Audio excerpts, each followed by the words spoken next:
excellent. Okay. Carvings have a rich tradition here in Ghana, but we usually stick to wood. In New Zealand, people are choosing to have their faces carved in, using traditional tattooing methods of bone chiseling. For some, it's a way to reaffirm their Maori roots, at a time when Maori designs are being used by everybody.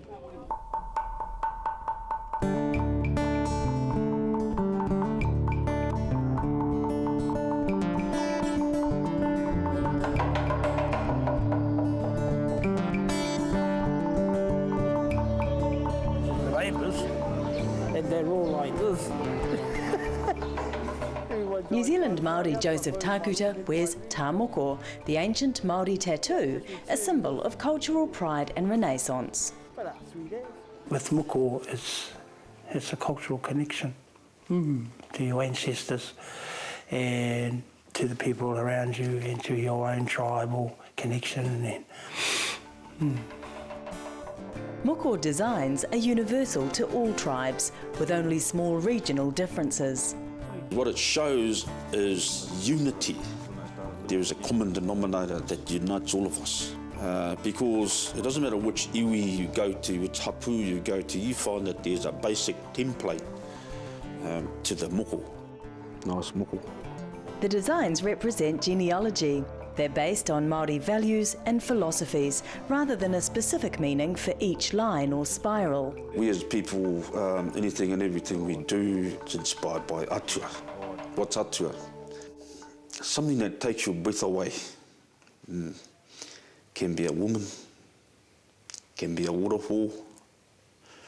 I don't think what it's not a god.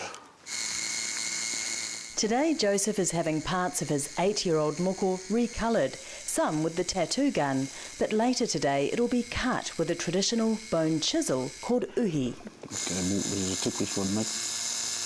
There is nothing else left that we can solely have that's ours.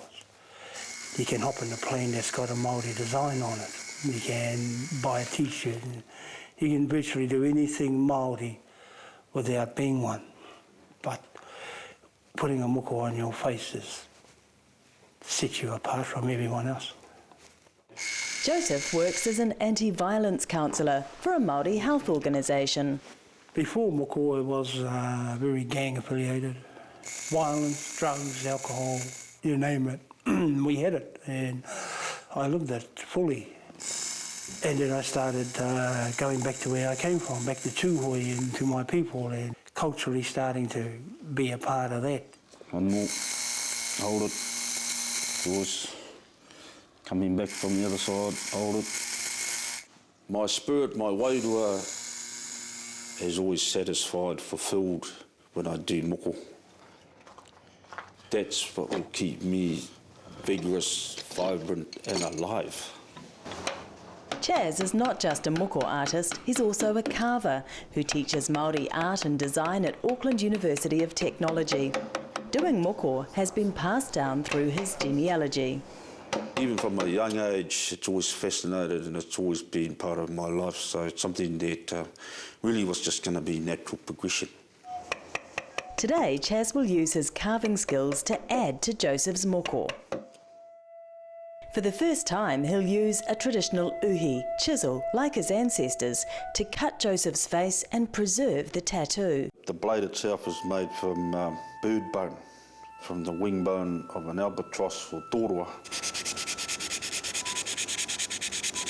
That's probably sharp enough. We're going to clean it and then we'll use it.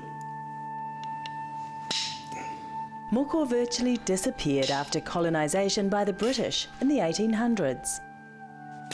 This is a reclaiming of identity by young and old, men and women who've earned the right to wear moko. You've got to be active in the community. You should be somebody teaching young people about the values of the moko on all sorts of different levels, whether in areas of health and education and all of that. And I think that's what makes people eligible.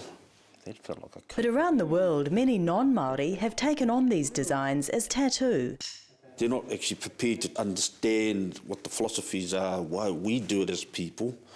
It really is based around